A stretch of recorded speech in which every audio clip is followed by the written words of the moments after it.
But I can talk to 50 fight people, and they'll say, this guy is close to becoming the best heavyweight ever. Well, they don't know me. They don't know what goes in my head. They don't know. They don't know my insecurity. Like, what are your insecurities? My insecurities is performance.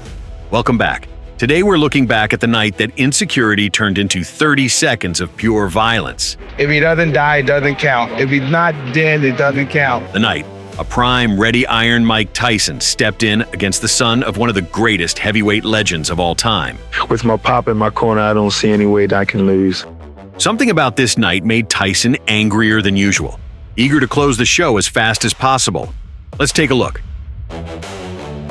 By mid-1986, the Tyson hype train was at full throttle, coming off a brutal one-round demolition of Reggie Gross. That it's very difficult with a kid who throws hydrogen bombs to get him experience. His team, Jim Jacobs and Bill Caton, were still matching him carefully.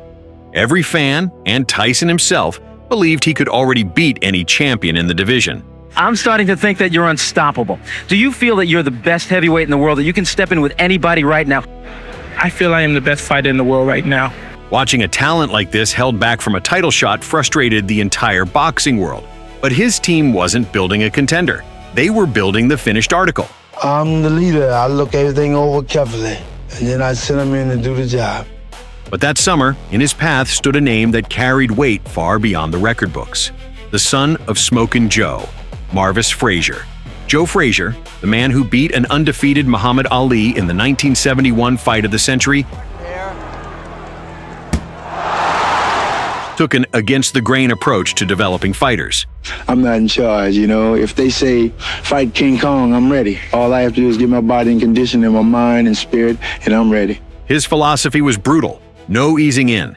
Fighters under his wing, James Shuler, Burke Cooper, and his own son, learned that fast. If I couldn't train these boys or I couldn't live with these boys, I'd be the first guy to get the hell out the way.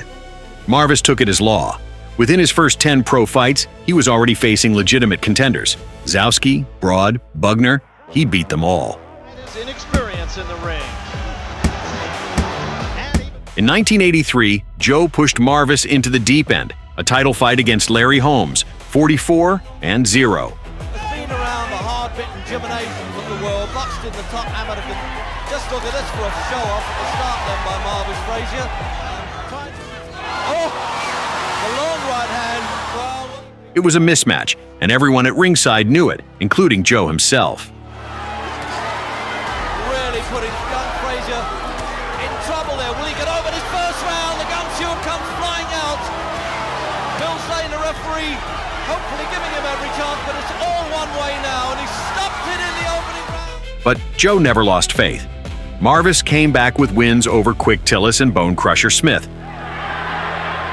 enough to put him directly in Tyson's firing line. I fight to win. I do everything to win. My objective is to win, totally to win.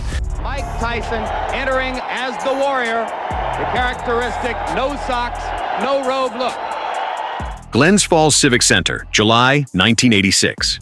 Tyson paced the ring during introductions, angry, eager to outdo what Holmes had done to Marvis years earlier. He later admitted he was scared and turned that fear onto his opponent. In New York State, scoring is done by 3 judges. The referee does not score, scoring on the round system, supplemental 4-point scoring system if the rounds wind up even, and the 3 knockdown rule is in effect. Tyson comes out slugging. Uppercut, and Marvis is hurt. Frazier is down. Joe Cortez moves in to have a look, and he's going to stop the fight. Frazier became Tyson's fastest victim yet, out on his feet, absorbing power that left him slumped against the ropes in under 30 seconds.